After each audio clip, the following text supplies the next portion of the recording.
You know, I think giving a personalized gift is one of the best things you can do in this day and age to really let people know that you care about them. That's why I was super excited about my partnership with this company that personalizes coffee mugs and other items. Anyway, they shipped it to me super fast. It got here super fast, and I wanted to just unpack it with you and show you what it looks like and how it came in the box.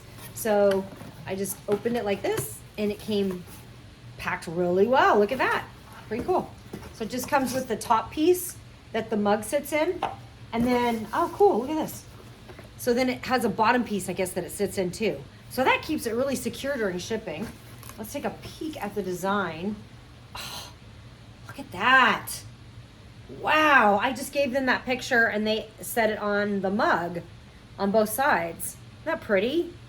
It turned out really clear, really crystal clear. It looks actually better than I thought it would look. And the other thing I kind of really like about this mug is that it's big. That's a pretty larger size mug. I hate drinking small teas. I like a big tea. I drink tea, not coffee. But very cool. This will be fun. This is going to be great for me for events and for advertising our business and stuff. So I love it. Really cool.